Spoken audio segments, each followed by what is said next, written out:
seconds. And good afternoon. Welcome to the GMC September membership meeting. For those I've not yet had the privilege of meeting, I'm Peggy Kelsey. I'm the chair of the GMC and also an executive vice president at WEC Energy Group. Before I jump in, I want to thank those members who've already reached out to me to discuss their passion for the GMC and share some ideas for making the organization better. I welcome those conversations, and I invite any of the rest of you who would like to have such a conversation to please reach out. And public service announcement here. Whoa, that got really loud all of a sudden. Make sure you stick around to the end of the meeting. Those of you who were here last time may remember that I gave away a door prize. Patrick remembers because he won. Kelly Grebe won. I might be continuing that tradition today. Must be present to win, I think. At today's meeting, we will continue our focus on the GMC's new strategic plan, addressing a priority identified very strongly by our members, public safety. We're still getting organized around our new strategic priorities at the GMC, but we know that foundational to each of our priorities are decisions around GMC's role, how we will define success, and importantly, how we will hold ourselves accountable. As this is a membership organization, all of that will be defined by the GMC's members. As you will experience today, I hope, many of those conversations will happen at these membership meetings. And we thank you for being here to participate. Others will happen at the committee level, and still others in one-on-one dialogues. There is a place for all members to be involved and to share their perspective in shaping what the GMC does, and frankly, what the GMC doesn't do. You may have noticed that on each table is a stack of note cards. You'll see these at every member meeting going forward. I'm giving you advance notice so that if you wish, you can hand them out and start utilizing them today. Simply, we ask that you use them to provide feedback, which might be on today's meeting, it might be on whatever's on your mind, preferably related to the GMC, but or whatever. You can put your name or not put your name. You'll see a place for you to put the note cards at the registration table where you picked up your name tag. Now, today's meeting will present a great opportunity for us to become more educated on aspects of public safety affecting our community. For building on Maya Angelou's famous quote, "When we know better, we can do better." Together, we can create positive change and solutions within and for our community. After today's two guest speakers, we're going to take time to discuss public safety and the role for the GMC to play in advancing this strategic priority. This will be a crucial time to share your candid feedback so we can organize our steps forward. But before we get into the meaty work of the afternoon, I welcome Joel Brennan to the podium for some GMC updates and to introduce our speakers to you. Joel?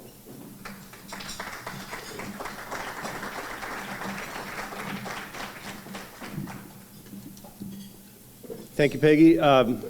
Before I start, just a couple of things that are on my mind today. One, it's raining outside, but imagine how Bears fans feel today. And, so we all think it's sunny. Another thing that is a topic, a heavier topic, there are few times in our lives or few places you gather a room full of people and they can say where they were on one particular day in their lives. And 22 years ago today, I think all of us know where we were and what we were doing on September 11th, 2001. And so it is, as more time passes between then and now, it, I think, is always worth us remembering what that meant in that time, remembering the impact and influence that's had in our lives since. So I just wanted to note what today is.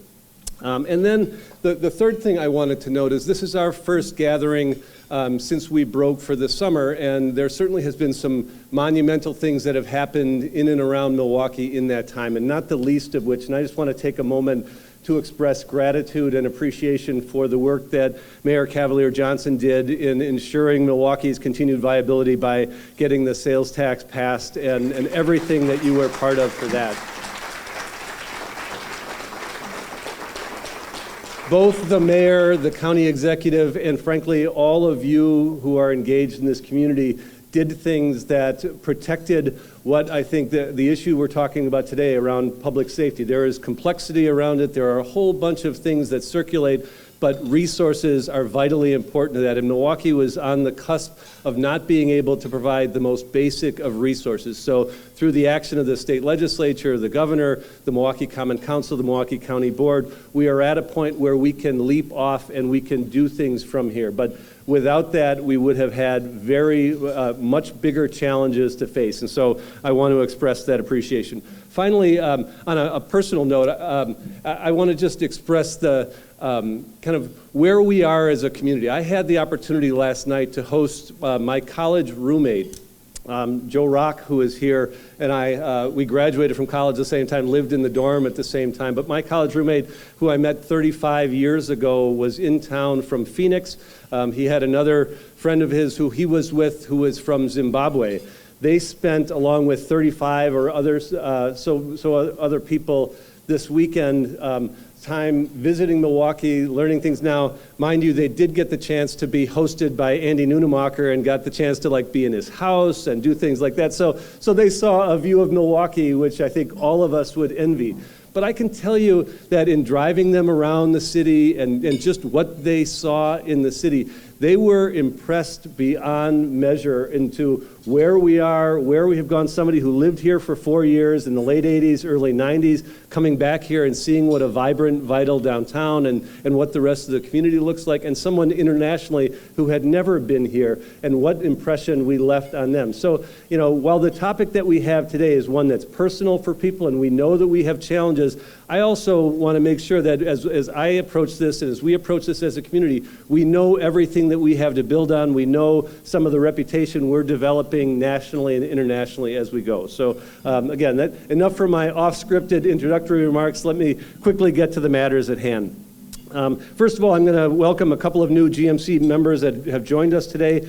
Christy Brown, who's the new president at Alverno College, not unknown to the community, but known in new to her role. I don't know if Greg Borowski has joined us. He was going to join us. And Kevin Giglinto, who's the president and CEO of the Marcus Performing Arts Center, who is new in town, joining us from Washington, D.C., and just took the helm at his new role. I have a few additional updates I wanted to share prior to introducing our speakers.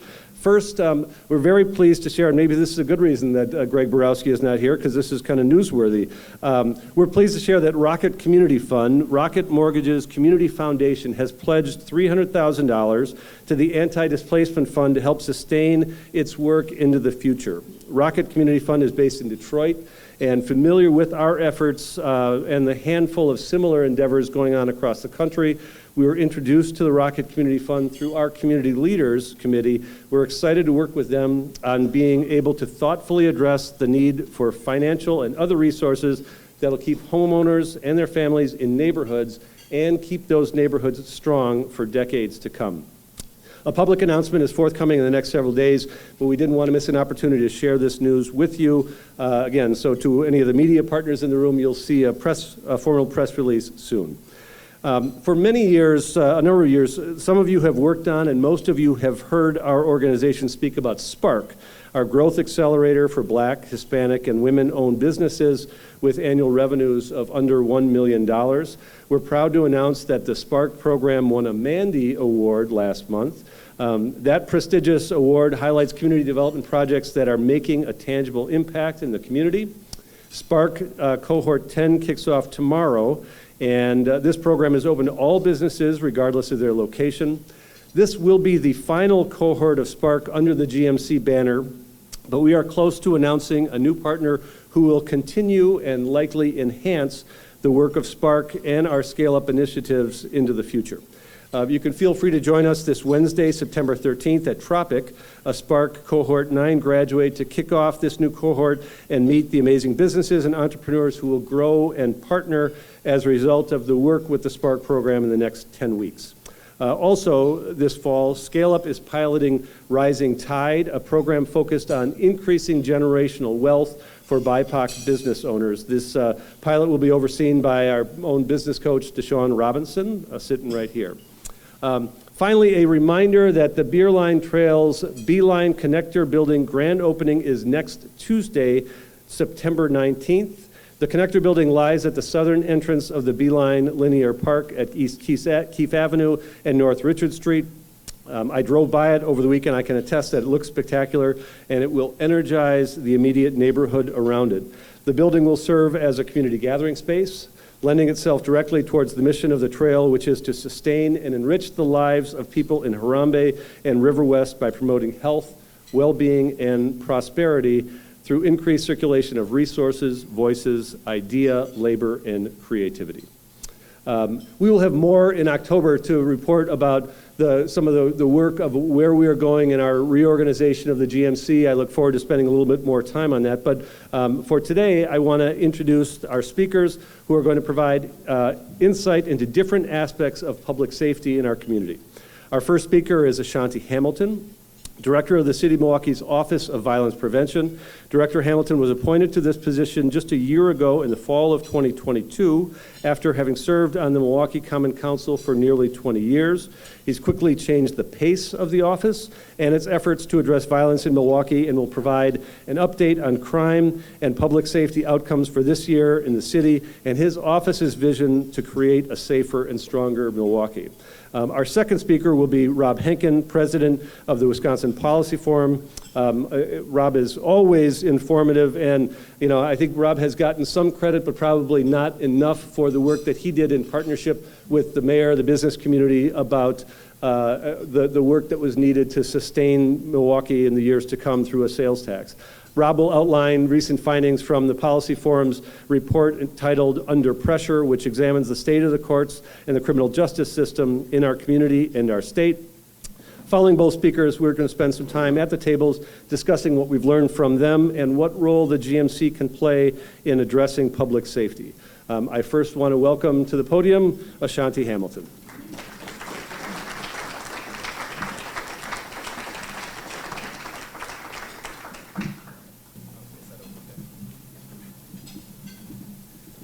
Well, good afternoon, everybody.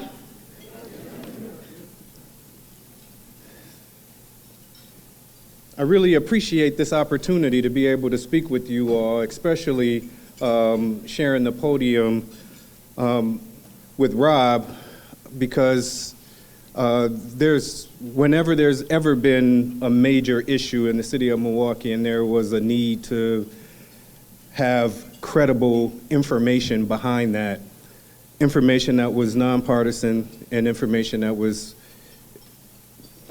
needed in order to enrich our conversations. He's been a part of those for so long. So I just wanted to say thank you for that past work and appreciate being able to share this podium with you today. So I really want to jump into something because the mayor is here and we talked about the vision of this office, and much of where we were going with the office is a vision that you've heard him say repeatedly in press conferences and in meetings about this being the responsibility of everyone. That there is no one office that can take on the responsibility of violence prevention in the city of Milwaukee, and that we all have a role to play in order to combat this in our city. And our mission, in order to try to do that, is simply to prevent and reduce violence through partnerships that strengthen youth and families and neighborhoods in the city. It's a very simple mission, but we don't want to measure ourselves simply by the rise and fall of crime statistics. How we do this is extremely important.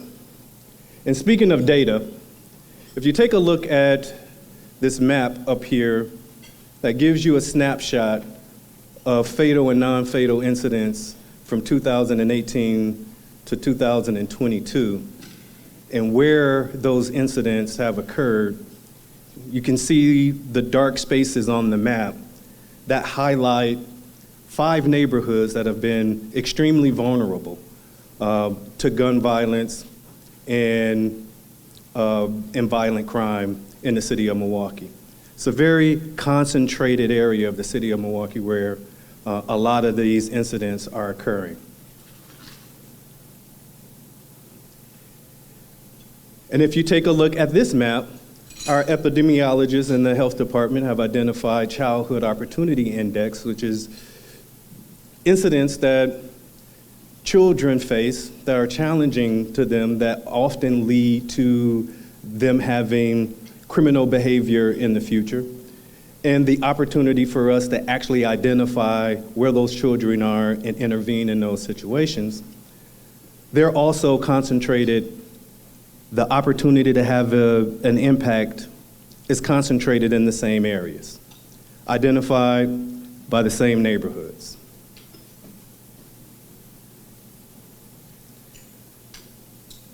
So we went through a process this past year of updating OVP's theory of change to identify people in areas that are most vulnerable to violence, develop stakeholder networks based on that population needs, engaging in those communities, building and maintaining the capacity to actually intervene in those identified areas with strategies that have been recognized nationally, and align investments with upstream prevention measures to focus on those neighborhoods.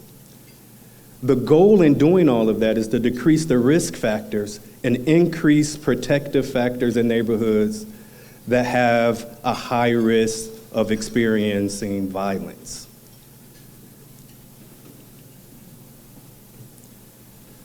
So we had identified these neighborhoods in the city of Milwaukee some 10 years ago. And this is an interesting point for us to highlight here, because these are actually the same neighborhoods that we are comparing. You know, a lot of conversation has been had about the record-setting homicide rates in the city of Milwaukee over the past 3 years, and we're actually seeing a decrease this year.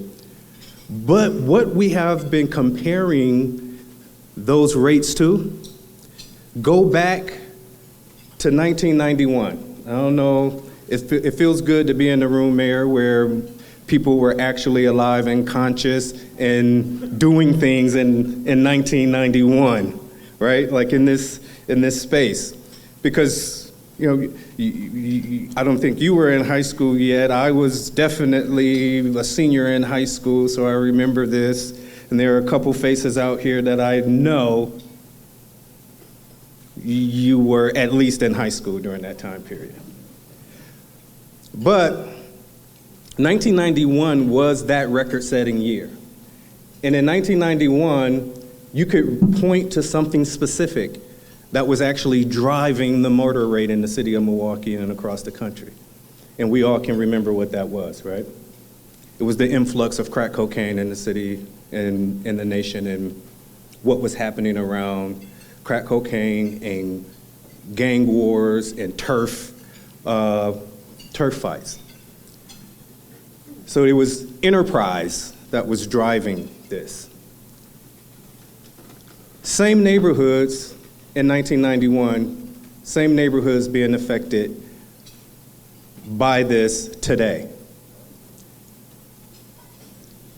Different drivers, same geographic areas. There's something to be said about that. So we've identified these at the City of Milwaukee before coming over here and wanted to have a place-based strategy to actually concentrate our efforts in particular neighborhoods to try to have a turnaround in some of these neighborhoods. And I actually saw some of the things that you have with Impact and the Near West Side Plan. I know some of you have been involved in that. It's the same type of idea of being able to organize stakeholders in those communities and actually have a community-driven process of engaging people in those communities to have them be a part of the solutions that are driving their community. So what we've been able to do just this past summer with this type of concentrated effort is to have a number of community members participating in those neighborhoods, participating in mediations and trainings and community outreach activities, and actually soliciting more people who actually live in those communities to actually participate in violence prevention work. And you can see the number of hours that were spent in different neighborhoods by those outreach teams. So what types of things were they doing? You've been very familiar with some of the secondary intervention and some of the tertiary intervention work that's been very popular with the Office of Violence Prevention in the past. We've had Violence Interrupters 414 Life, which is now operating out of MCW, the medical college, that we've been funding for a number of years now. They have been doing a hospital-based response interruption, focusing in on particular ages of people identified for retaliatory violence. And then we've had a recast grant that we've had for about 7 years now that focuses in on rebuilding, on responding to communities after stress and trauma in those communities. So when we're going through that process, encouraging them to get counseling, encouraging them to take a look at mental wellness and mental health, that they need to engage in that, because living in these communities generationally can produce generational trauma. And what we've done just in the past year is to build a more solid infrastructure on being able to focus in on more primary and environmental strategies in those neighborhoods in order to stabilize the work that's happening there. So we've invested in 13 teams throughout the city of Milwaukee that have been trained in violence interruption work, but have been identified as credible messengers throughout the city. It's probably the largest investment in this type of community level outreach strategies. 5 teams of 13 working throughout those neighborhoods and also supporting surrounding neighborhoods that we've focused on. There have been a number of guiding principles to try to guide this work. The biggest part of that is trying to bring stakeholders together as a convener to solicit the ideas. We did this in January with a number of partners. We have an effort that's going on now with Rebuilding the Village. We're trying to bring people together to see what's happening in their communities, but as well as pulling out some of the best practices that they feel like is working on the ground in their communities. Being a collaborator, we've connected with some of the national think tanks that have been doing this work, where it's been successful, collaborating with them and bringing partnerships together in order to change the way institutions are actually interacting with the community. We've been a major funder of a lot of activity that's been happening in the city. One of the goals that we have and that we've been committed to is working with community-based organizations that find it difficult to actually navigate the requirements of getting resources from the city or the county or some kind of institution, and build their capacity to actually be able to access these resources. And then identifying best practices we touched on. And so, in closing, why is it important that we continue to try to have an impact in this space, and why it's not just the responsibility of the people who live in these communities?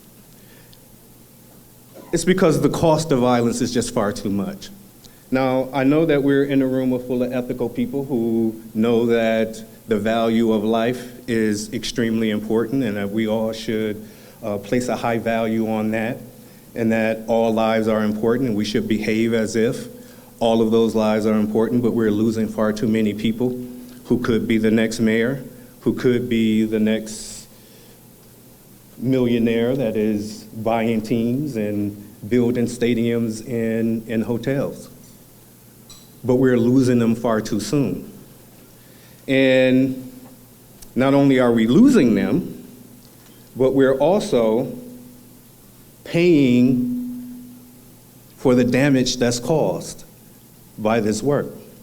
Whether it is in medical costs, $8 billion annually to taxpayers for the costs of criminal activity in the city. And we have reached a stage where we are actually paying more to incarcerate people at $30,000 per inmate and only paying $10,000 to actually educate a student per year. So it's costing us more to try to incarcerate our way out of this instead of giving people the services and the support that they need in order to be contributing members of the community. And we continue to carry this cloud of Milwaukee being within the top 3 largest cities with the highest crime rate based on a number of studies.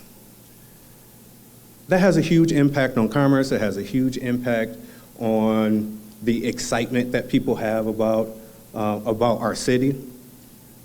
And it continues to drive economic activity into the ground. There's an approach that we can have collectively to change this narrative. I think there's a lot of work, especially with a lot of partners throughout the city that have been engaged in this work that needs to be lifted up, that need to be funded at the appropriate levels, and for all of us to take a role into trying to tackle and improve the quality of life for everyone that lives in this city. So thank you.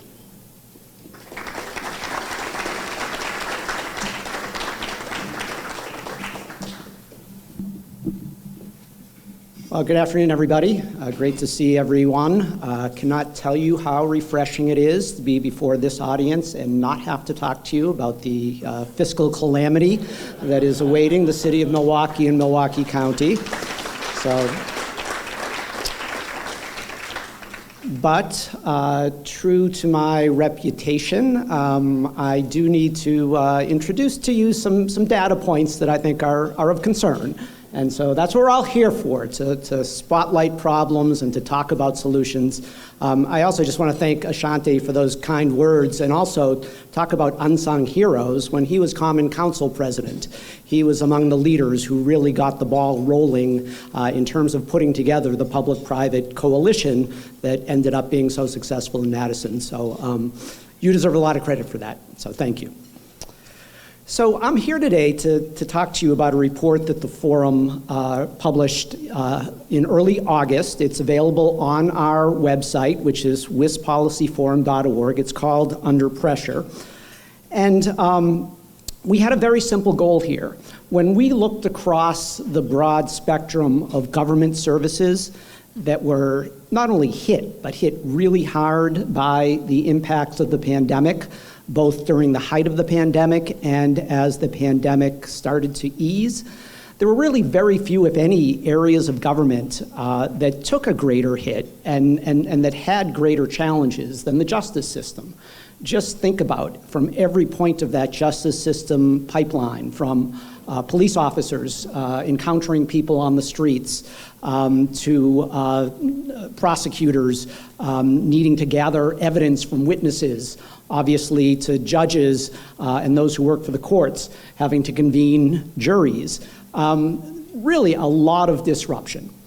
And not necessarily coincidentally, but we certainly saw some impacts both related to this and not related to this in terms of violent crime in our city. And so what we at the Wisconsin Policy Forum wanted to explore, as this slide shows, is systemically what happened here. Everybody wants to, in an issue like public safety, everybody wants to get political when we talk about what's going on here.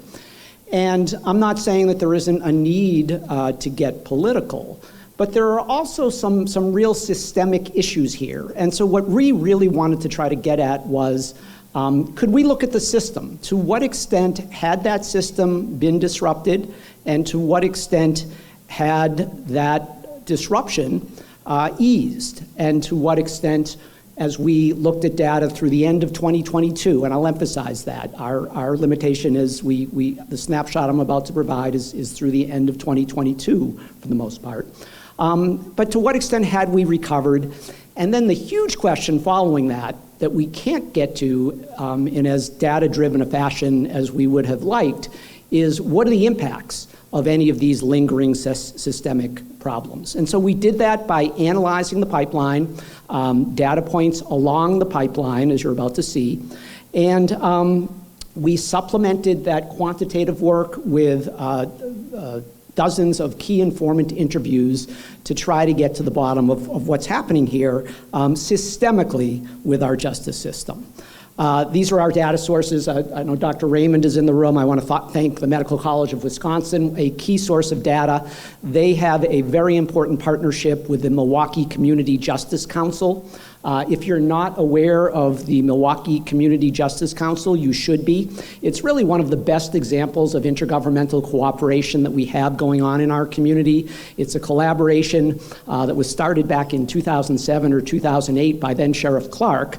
Believe it or not, back in those days when I used to work for county government, once a month there were meetings of this group. So you would have Sheriff Clark, County Executive Walker, Mayor Barrett, and District Attorney Chisholm, all sitting around a table together once a month, reviewing justice system data, along with many others. The police chief, Ed Flynn, was the chief at the time. So think about that group sitting around a table. I got to observe those meetings. They were fascinating, to say the least. But the work of the CJC continues to this day, where justice system leaders, both elected and unelected, get together on a monthly basis and talk about the issues where they have common ground in terms of funding and staffing and so forth. And so a partner for us in this project was the Milwaukee Community Justice Council. I don't think Chris Abeley's in the room, but Argosy Foundation was the other entity that commissioned this report. And so we gathered lots of data from the CJC, the Medical College, the District Attorney's Office, the Wisconsin court system. So I'm going to get into the data now. There's lots of data in the report. There are several points along the pipeline where we gathered data and showed some findings, but there were 4 areas in particular where we thought the data trends were somewhat striking and important and really necessitated some more thought and analysis by justice system leaders. So I'm going to lay the ground. Offenses is not one of them, but it's an important piece of ground to lay, because this is the beginning of the pipeline, a reported offense to law enforcement. So much of the data I'm going to talk about is county-wide. The data that is shown on this slide is Milwaukee County-wide. As you'll see, we'll drill down into City of Milwaukee for some of our data points. But starting with offenses. So what the graph is showing you is motor vehicle thefts, but just hold that thought for just a second. We looked at total offenses, and they're divided into Part 1 offenses and Part 2 offenses. Part 1 offenses are serious crimes, violent crimes, murder, sexual assault, aggravated assault, burglary, and robbery. Then there are Part 2 crimes, which are less serious, but several of which are serious nonetheless: drug violations, simple assault, gambling crimes, et cetera. So we're starting with Part 1 offenses in Milwaukee County. And what we saw, if you just compared 2018 to 2022, offenses up 4.1%. So not a huge difference from the start of the period we looked at to the end. But you see, what you are not seeing here, but what you would have seen if I showed you total offenses, was a huge spike in the middle. And that huge spike in the middle was driven by the huge spike in motor vehicle thefts. Received a lot of attention in the community. I'm sure you're all familiar with it. What this chart is showing you, and I know you can't read the details, but the dark blue line is motor vehicle thefts. And this is by month, 2018 to 2022, to the end of 2022. The dark blue is MPD. The lighter blue is all other law enforcement agencies that report crimes to the FBI in Milwaukee County. And you can see that huge spike in motor vehicle thefts that occurred in 2021, and you can see it start to go down, still above where it was in 2018, but this drove a spike in offenses. But on the whole, the story here, and you'll see in just a second, is offenses went up as we would have expected because the motor vehicles had started to go back down, up about 4.1% over the period. So why is that important? Because what we observed, and one of the key data findings in this report, was despite there being, over the period, a slight increase in offenses, there was a huge drop in arrests. So when we look, I'll show you Part 2 in Milwaukee in just a moment, but when we look at Part 1 county-wide, we see a decline in Part 1 arrests of 27% from 2018 to 2022. So that's a big drop in the number of people arrested. And I'm not telling you this by any notion to cast any type of value judgment. I would imagine that some of us in this room might say, hey, having some drop in arrests maybe isn't the worst thing in the world. Mind you, our period of time started before the George Floyd murder, before a lot of attention was given to police practices, and maybe, again, it's not necessarily a negative if arrests went down a little bit, if prior to those arrests going down, and this is very subjective, but if you or I were of the opinion that maybe Milwaukee police officers were arresting too many people. Again, I don't want to get into the politics. But when you see a decline of 27% over the period, that's pretty substantial. And when you also see, as we do here, that this decline in arrests actually started before the pandemic. So we started to see a big dip 2018 going into 2019. You would have expected a big dip in arrests in 2020 during the height of the pandemic, when there's just that much less interaction between officers on the street and people. But the other thing that's striking here is really hasn't recovered as the pandemic has eased. When we drill down into MPD, we see even more striking data. Part 1 arrests in MPD declined by about 37%, far more than the extent to which offenses. So in the city of Milwaukee, offenses also declined from 2018 to 2022, but a much bigger rate of decline in arrests. Now, you would have expected that a little bit because motor vehicle thefts are among the most difficult crimes for which you can arrest people. It's hard to catch people. This is what we're being told by law enforcement. I'm not an expert, but I think it's intuitive. Motor vehicle thefts tend to have lower arrest rates, so maybe you would have expected some drop given that so much of the increase in offenses during that middle part of the period was due to motor vehicle thefts. But again, we're seeing a much more significant decline in arrests, and even when you exclude motor vehicle thefts, I know it's tough for many of you to see these numbers, but the second column and the fourth column there, we excluded the motor vehicle arrests, and we see arrests went down from about 3,700 in 2018 to about 2,100 in 2022. So, point number one, Milwaukee Police Department is arresting fewer people. We then looked at Part 2 crimes, the less serious crimes. I don't have a data table to show you here. It's in the report. But what I'm showing you here is the gray line is the trend for Part 1 arrests, which we've already described to you. The royal blue line is the even more precipitous drop in Part 2 arrests, down a striking 61% over the period. And then we had a theory. Well, maybe because of the pandemic, officers on the street were actually issuing more citations. They didn't want to bring people down to the station as they were apprehending people committing alleged crimes. They were issuing citations instead. We looked into that data, and that turned out not to be the case. Citations, juvenile is in the pink, and ordinance citations are in the red. Citations way down as well. So something is happening here. The Milwaukee Police Department is not arresting as many people, at least through 2022, and not issuing as many citations. And we'll get into some possible reasons why in just a moment. Let's get on to the second big data point we found. So it is intuitive, and as expected, the number of charges issued by the Milwaukee County District Attorney also declined from that 2018 to 2022 period. You would have expected that, obviously, with fewer arrests.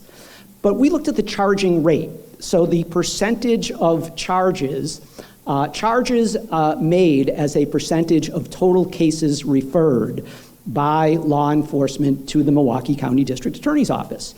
And you can see that those charge rates, the darker blue is felonies, the lighter blue is misdemeanors, were in the upper 40% range, at least for the 2015, and in this case we're able to get data going back to 2015, from 2015 until 2019. And then in 2020, as again you might have expected, given the impacts of the pandemic on the ability of police officers to gather evidence to present to police, the ability of prosecutors to obtain testimony from witnesses, et cetera, you would have expected a decline in 2020, but what we see here is a continued decline in charging rates for both felonies and misdemeanors in 2021 and also in 2022. So again, I'm presenting the data points first, then we'll get into, in just a moment, some of the potential reasons why. Case dispositions was another data point that stood out for us.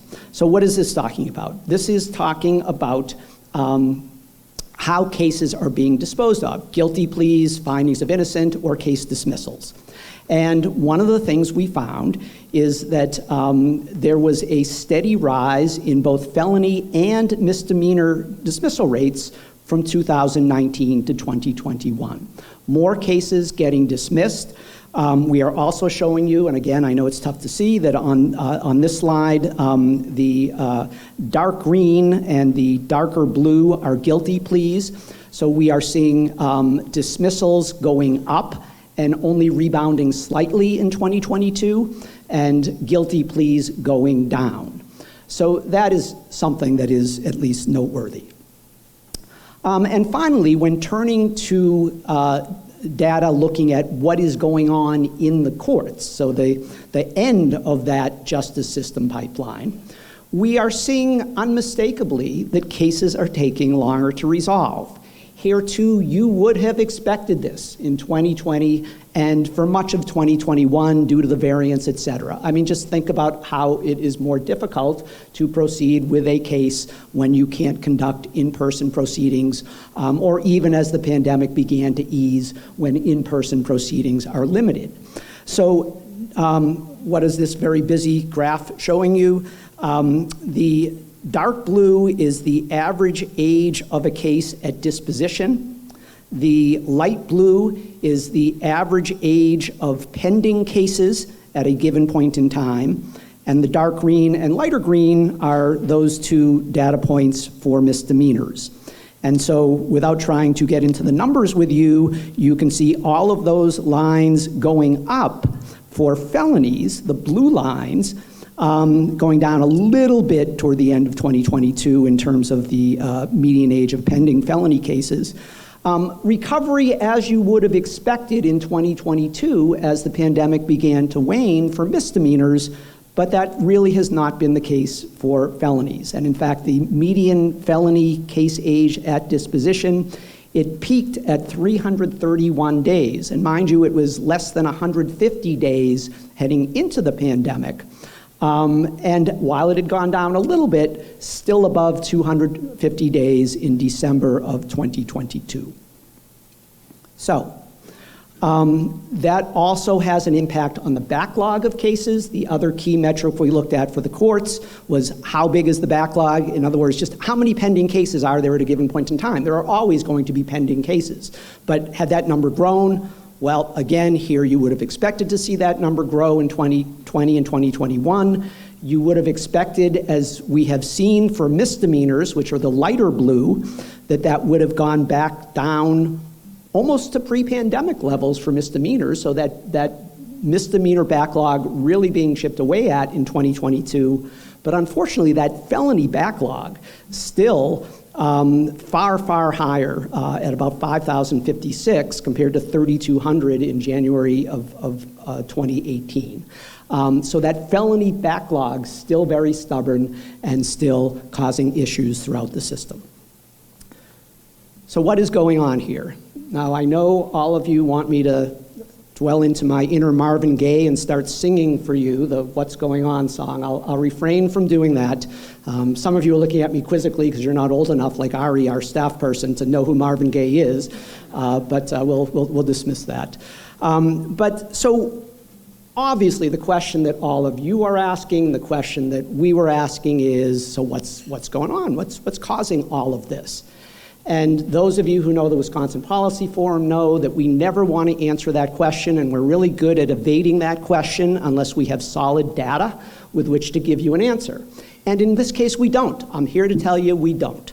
There needs to be a lot more work done. What we did instead, and it's not a great substitute, but it's somewhat of a substitute, is we talked at length to justice system leaders to try to get some of their theories. So I'm going to emphasize to you that while we were able to back up some of those theories with some data, most of what I'm about to share with you is anecdotal, and it's food for thought, and that's important, but we know how much food for thought can sometimes get politicized. So why are arrests down? Several possible, plausible explanations for this, and I think in our best judgment, probably a combination of a lot of different things. So there is no question that things have changed in terms of the demands being put upon the time spent by Milwaukee Police Department officers on the street.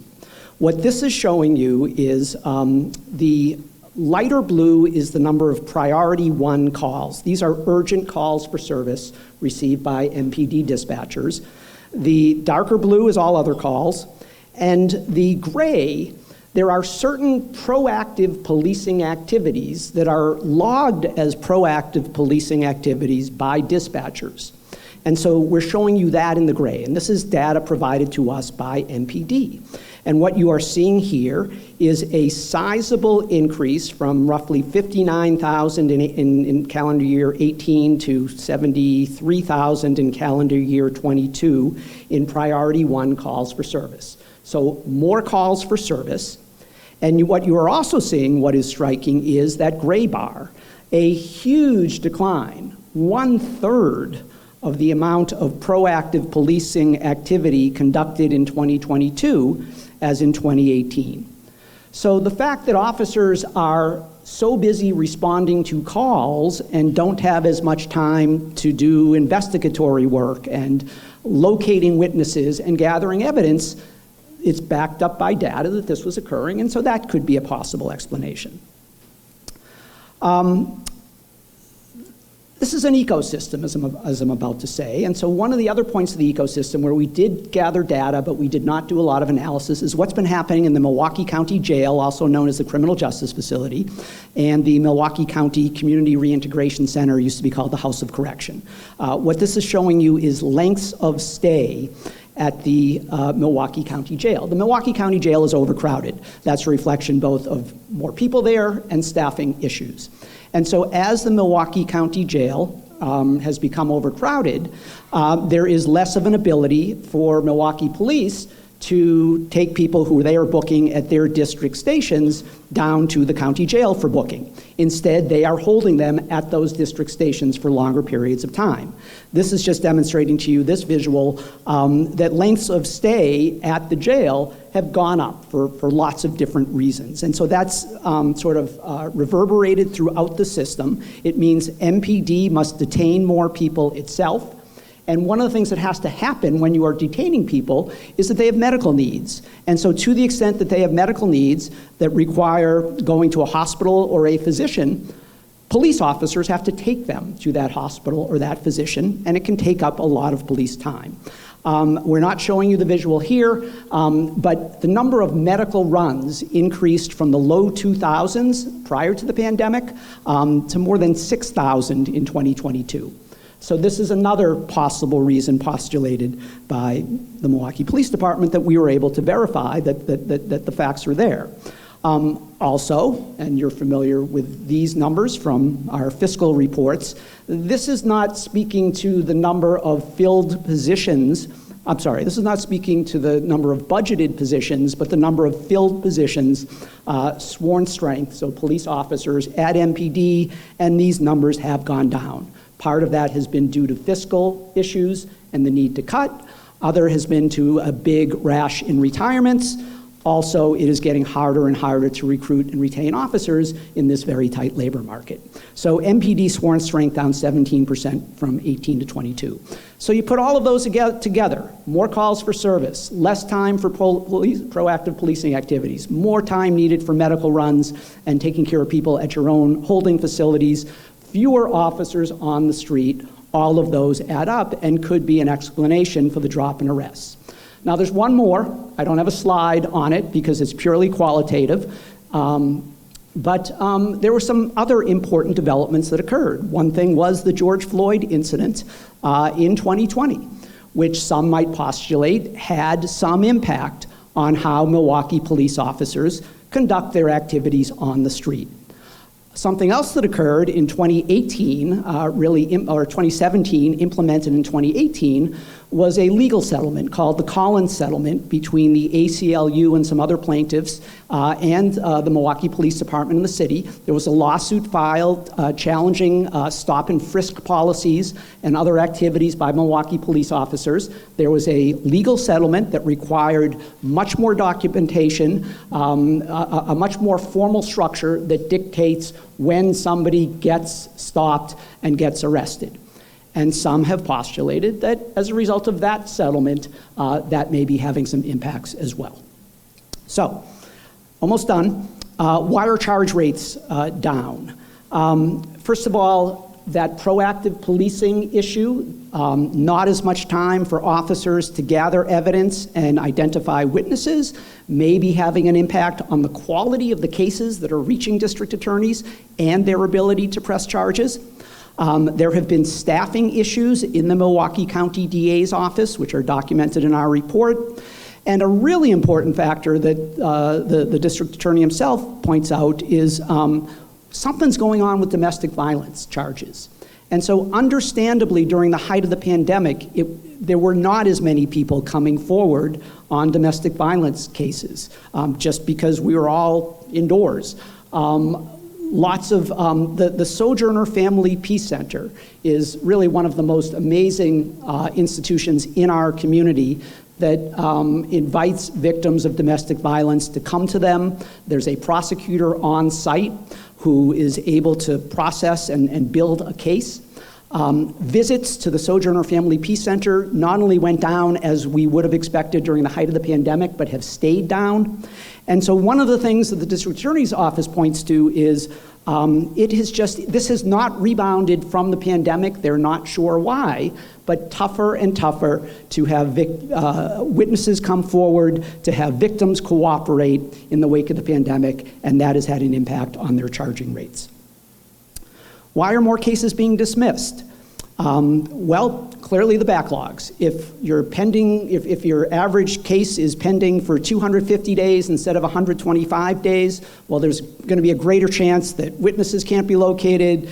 Cases are dropped for various reasons. So those backlogs may have something to do with the greater number of dismissals.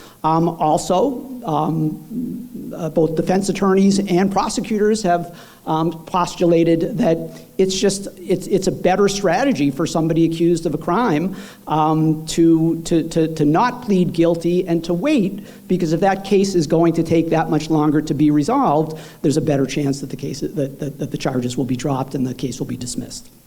Why isn't the felony backlog subsiding? There's staffing shortages.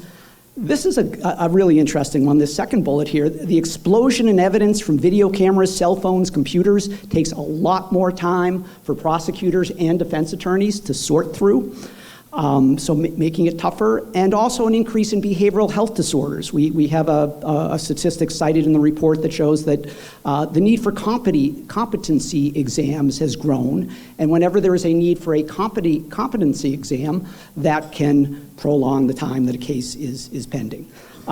So, bottom line, as I mentioned, this is an ecosystem. We're seeing systemic issues throughout the pipeline, and that's having an impact on other parts of the pipeline, and they all have to be dealt with together.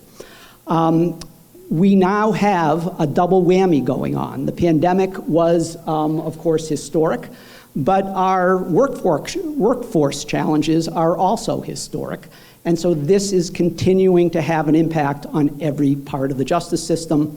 There may be other factors at play. Our bottom line message is we can tell you all of this information. All of us will reach different conclusions and have different concerns. But the bottom line is these 4 points in particular merit further explanation. Heightened monitoring to see if, as we proceeded through 2023, we've hopefully seen a return to more normal. And also the progress has to be shared as they're doing it. So thank you very much for listening to all of these numbers. Oops. And do you want me to take questions now, or? We'll have a little discussion, and then we'll bring you guys back up in about 10 minutes or 15 minutes for questions if you'd like. Great, thanks.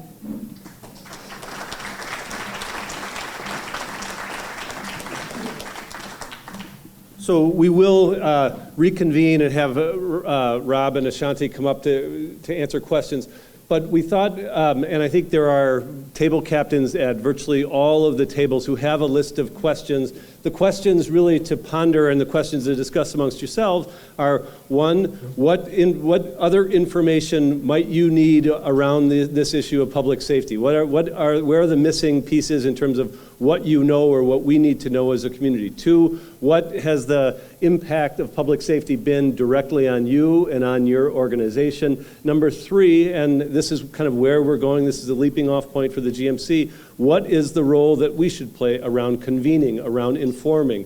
Where is it that we can play a unique role in the community moving forward? So we invite you to have those discussions. I also would say that if you don't know the people at your table, part of the important aspect of this, we don't always get the chance to do it, is networking. So make sure you're introducing yourselves to the people at your table and making sure that you are sharing information that way. But we'll reconvene in about 15 minutes or so to talk about what's been discussed there, but also to ask any clarifying questions of Ashanti or Rob before we are done for the day. So just invite people to have those conversations now.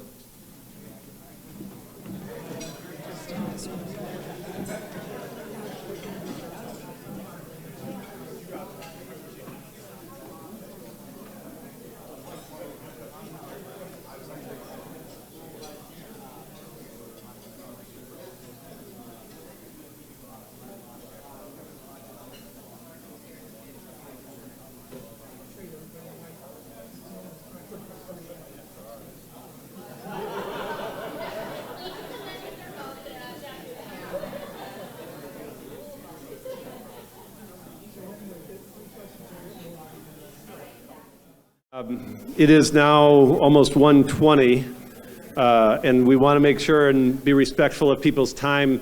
I think we could probably have these conversations all afternoon amongst ourselves, and we continually try to keep encouraging there to be this kind of dialogue and this kind of receptivity. But we have a few minutes left, and whether you have a question of our panelists or just something that was observed at your table that should be brought up to the group, please, why don't we just spend a few minutes doing that? Heather's got a mic here if anybody wants to lead off. Now, you usually get a question or a comment at every meeting, Dan, so I'm going to make sure yours goes quickly so we can have I'll go as fast participation as I from the can. whole group today. Dan Steininger, president of the Daniel Hone Foundation. We did get the light, the Hone Bridge lit, took us 4 years and $4 million. We can reduce crime in this city, but at our table, they felt the GMC could use its power to, number one, talk to the mayor and others, leading politicians, direct our horsepower to getting things done, reducing crime. Number one. Number two, as Chaz Mulcahy said, pressure the political leaders. No, let's not do your pet projects. We need to reduce crime in this city. All the money that's coming into this city, let's help make it a safe city. This is critical to our future. And lastly, perhaps some focus on early childhood prevention, where kids are formed in their really early years. So, okay, with that said. Thank you, Dan. Did I do it? Thank you for your brevity, too. That was great. Gold star. Who else? Yes, Dr. Raymond. This table focused on GMC's role as a convener and thought that we, thank you, would like to focus on GMC's role as a convener, which I think you want some clarity for sure as the leader here, but also that we can help by exploring what best practices work in similar municipalities. And we believe that that's missing. That's part of what we're lacking in terms of data.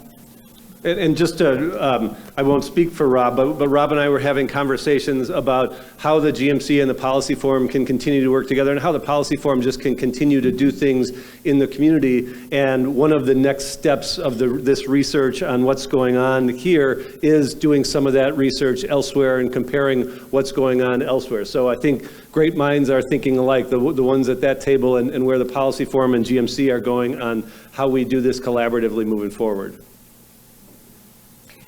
Peggy Troy, Children's Wisconsin. So we spent a little more time on what more we'd like to know about what's underpinning some of the data that we saw today. So a couple things. One, what are the pressure points in the ecosystem? Rob talked about the ecosystem. And so what are the various pressure points and how can we attend intentionality around relieving some of those pressure points? The other thing is that we've got a lot of agencies in this community working on a lot of things. So a role for the GMC is really to get to the bottom of what each agency is working on and how we can work collaboratively so there's not duplication, but there's empowerment for us to all move forward. And then just one of the data points on how it affects the organization. At Children's Wisconsin, we've seen an increase of 250% of gun violence for pediatric patients between 2022 and 2023. In fact, we've outpaced 2022 already, and it's only September. So just know that when we talk about kids, this is a huge issue for kids, and the multi-generational trauma is very significant. So, and I think the GMC could play a major role in pulling agencies together to work on this collaboratively. Thank you. And thank you for sharing that startling and alarming data. Hi, Tina Chang from SysLogic. We had two topics that we would like to learn more about in the future. Rob, thank you for the statistics. Consistent with the 2018 to 22 statistics, we had major leadership change at Milwaukee Police Department. So Chief Flynn left in 18, then we had Morales who went through his own political fight with the city, and then now we're with Chief Norman. How much does chief leadership play a role in philosophy and operational excellence? And then what would it take for us to get the best chief possible in this city and then have that chief supported and retained, right? We all know that it starts with leadership in this room. The second thing is knowing that car thefts are treated as felonies, and maybe that caused felonies to go up, who knows? What does it look like best practice-wise for us to get a handle on car thefts? And what can we learn from the rest of the nation to bring that down? Hey, how's it going? Hey, Cliff. We had a good group here. I think we had some, I guess we just want answers. I feel like we had the Office of the Violence Prevention, Mayor's Office, and of course, public policy. I love policy. I'm a public administration major, dived into policy, getting my master's. One thing I do know when we would do case studies, after every tragedy, no matter where it was, there was a case study of what could have been done right and what could have done wrong. Data is great, right? But I would like to dive into what that overall game plan looks like. And I think when we look at the crimes from 2008, obviously the kicked up 2020, 21 pandemic, car thieves, we don't know what the 2% tax is going to do to, sustain everything. I was kind of wondering where we'll be at 2025, and what can we look back and say we could have done differently to prevent a lot of the erosion in the city because of those areas that Ashanti had pointed out. Did I miss anything? Okay. Great. All right. We'll take one more, and then we'll let Peggy close, because people have stuck around to find out what they're going to get. Thank you. Hector Colon, Lutheran Social Services of Wisconsin and Upper Michigan. So one of the things that we wanted to learn more about, and that we discussed at the table, is there are a lot of targeted approaches to reducing crime through Northwestern Mutual, through Near West Side Partners, and many others. Could we learn a little bit more about the outcomes or lack thereof?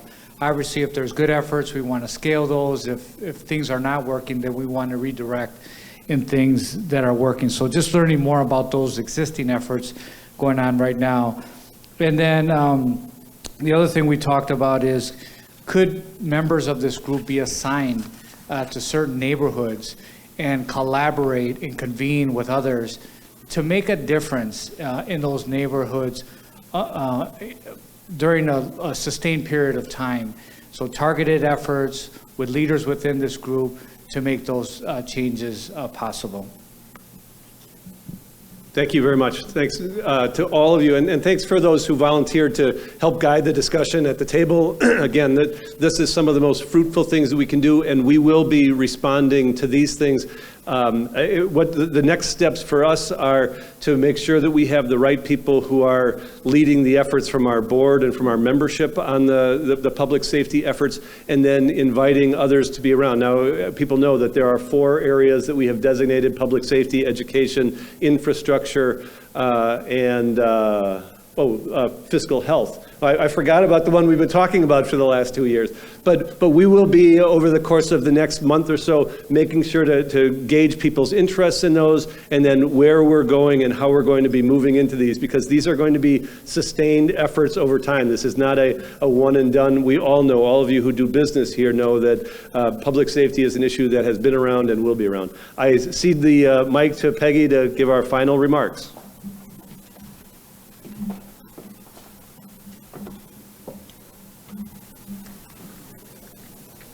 Thank you, Joel, and thanks to all of you for attending today's meeting, and most importantly for participating in the discussion portion. Your input, it truly is invaluable to us, and we do want to hear what you think about this format as well. So as a reminder, use those note cards, or just let us know. I'll stick around for a while after. Many thanks to you, Ashanti Hamilton and Rob Henken, for being with us today and providing some thoughtful insights into a topic that, frankly, we know is as complex in its roots as it will be in its potential solutions.